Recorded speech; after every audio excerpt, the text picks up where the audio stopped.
Welcome to our channel, where we'll update you on the mysteries, twists and horrifying truths of Beyond the Gates, which aired on Wednesday, June 4th. This time, we bring you a new perspective, a dramatic and mysterious preview of what's to come. Think you know the whole truth? Think again.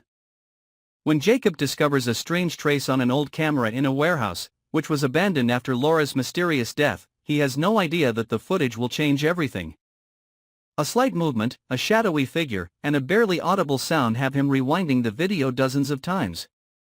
But this time, he notices a forgotten detail: the silver triangle necklace Laura once wore, missing from her in the final recorded moments.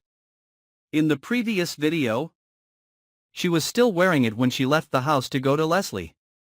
It was her disappearance that made Jacob suspect that Leslie was not simply the last person to see Laura, but that she was deliberately hiding something. He began to dig deeper into the data, even hacking into the old security system of the Western Region Dispatch Center, which Leslie had access to. Somehow, Jacob found an encrypted message that was sent at the exact time of Laura's death. What was special was that the device that sent the message belonged to Leslie. But the location was manipulated to pretend that she was in a completely different area. The truth was being revealed layer by layer, and each layer was dripping with guilt. Jacob faced a difficult decision: reveal the evidence now and risk his life, or continue digging deeper to uncover the entire evil plan behind Laura's death. Unbeknownst to him, he had fallen into a dangerous web that Leslie was not operating alone. There were other forces operating in the shadows. And Jacob was getting too close to the truth that they wanted to bury forever. Meanwhile, in a seemingly unrelated development, Bill received a call in the middle of the night. On the other end of the line was Doug, someone he thought he had cut off contact with years ago after a fierce family property dispute. Doug had never been a soft-spoken person. And if he was calling now, it was definitely not to reminisce about old times. Doug said nothing but two sentences: "I found what you needed to know, and everything you thought was true wasn't true." The seemingly meaningless sentence made Bill freeze. Deep down, he knew Doug was talking about his dead father, someone Bill had thought had committed suicide. But there is a crack in the story, and Doug is the last person to see him alive. The next day, Bill receives an unmarked envelope. Inside is a brief note and an old photo of his father standing next to Leslie in an abandoned laboratory. The timestamp on the photo shocks Bill. It was taken the day after his father was pronounced dead. Everything he once believed in, from his past to his current relationship with Leslie, begins to crumble. Doug is not just a messenger, but perhaps the one who has been protecting the truth all this time. Bill is thrown into a spiral of doubt. Is his father really dead, or is he being held captive somewhere? Is Leslie involved in the setup? And if so, what is her purpose? Unanswered questions haunt his mind, forcing him to return to places he vowed never to set foot again. Elsewhere, Chelsea, who has always been seen as an outsider, begins an inner journey that even she did not expect. After Laura's death, she falls into a deep depression, feeling lost and misunderstood. But while visiting her old mental hospital to find inspiration for a new drawing, she comes across Jonah, a patient who was once detained for violent hallucinations and hearing voices from the other side of the gate. Chelsea cannot explain why, but she is drawn to Jonah's eyes, a gaze that is both crazy and desperate for help. She begins to visit more often, learning about the things he used to draw in his out-of-control state. Surprisingly, in Jonah's drawings, there are silhouettes of Laura and Leslie. Some of the images even clearly depict the symbols that Jacob saw on the camera tape. The more she interacts with Jonah, the more Chelsea is drawn into a dark world where the boundary between reality and fantasy is almost blurred. But at the same time, she gradually discovers that Jonah is not completely insane, and may be the only person who witnessed what happens behind the gate. A strange bond forms between the two, not quite love, not quite empathy, but a bond born of a shared, unspoken obsession. Chelsea is faced with a stark choice: help Jonah escape and confront the forces that once trapped him, or continue living in her false comfort zone. But things don't stop there, because someone is also watching Chelsea. A handwritten note is stuffed into her locker with the scrawled words: If you knew who he really was, you wouldn't have entered that hospital. The truth is stirring to rise above the surface of false peace. Jacob, Bill, Chelsea, 3 people, 3 journeys. Seemingly separate but now connected by a thin, bloody red thread. The gate has opened. Secrets sealed for years are slowly leaking out. And when the truth finally comes out, no one will be left unscathed. Will Jacob dare to go public with his evidence against Leslie, knowing that his life is in danger every day? Will Bill accept that the father he admired may be part of the darkest plot of the organization behind Leslie? And will Chelsea dare to break down her own psychological defenses to get closer to Jonah, who may be both a victim and a tool used by a force darker than all? Jacob feels like he is walking on thin ice, and with each step he hears the sound of cracks under his feet. After extracting a copy of the data from the secure server that Leslie used in the lab, he quickly discovers an encrypted file that can only be opened with biometrics, Laura's fingerprint. This proved that Laura was not a random victim, but had been part of the whole scheme from the beginning, whether willingly or under duress. Jacob decided to do what he had sworn he would never do, exhume Laura's remains with the discreet assistance of an old acquaintance who had worked in forensics. Reopening the grave did not bring any sense of peace or relief. On the contrary, as he observed the decomposed body in the cold soil, Jacob noticed some irregularities, including a small incision at the back of her neck, as if someone had implanted or extracted something from her nervous system.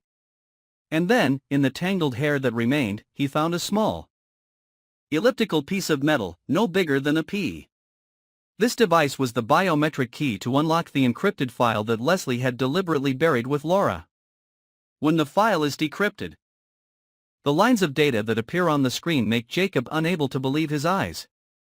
The file is an experimental log of a program codenamed Ethergate, a project that interferes with human memories, emotions, and cognitive abilities, turning them into units that store or transmit biological information beyond normal limits. Laura was one of the first subjects, along with Jonah, and Leslie was the head of that project. Not only that, there is another name appearing in the list of signatures at the end of each report, Bill's father. At the same time, Bill finds an old notebook that Doug left in a box of items from the archives. Inside is a detailed map of the underground area located below the old building that used to belong to the medical organization where Leslie worked. The notes in the notebook describe the construction of a network of resonance chambers, where test subjects were kept in a semi-conscious state to create the cognitive induction phenomenon that Dr. Of Jonah insane and killed Laura. Leading into the network is a special door, engraved with ancient symbols, sealed with a high-level biosecurity system. Doug was once in charge of security in that basement, but when he discovered the true purpose of the experiments, not just mind control, but also the extraction of information from the past and the ability to recreate images of the deceased through neural resonance, he attempted to destroy the entire facility. However, a piece of equipment was secretly removed by Leslie and continued to be studied with Jonah as the last remaining source of living data. Chelsea, at this point, is torn between reason and emotion. She begins to realize that she is in love with Jonah, not the paranoid man he is now, but his damaged mind struggling to return to the light. But that love is tested when, sneaking into the hospital's observation room, she finds Jonah talking to himself, and saying her name in a completely different tone. Not love, not trust, but as if she were part of a plan he is carrying out to break the system of control Leslie has created. In a panic, Chelsea decides to leave Jonah forever. But then she receives an anonymous letter, no vague warning this time, but a photograph of Jonah trapped in a resonance chamber 5 years ago, surrounded by a series of devices hooked up to his brain. Behind him, Leslie smiles.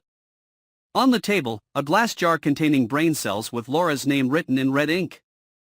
Jonah was never crazy, he was the vessel for Laura's memories.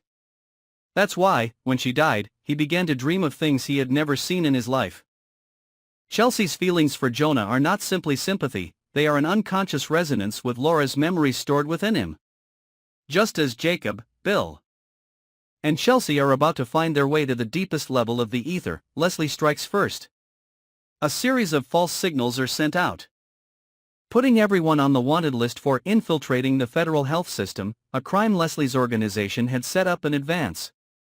While on the run, Jacob is injured by a small explosion at the power station.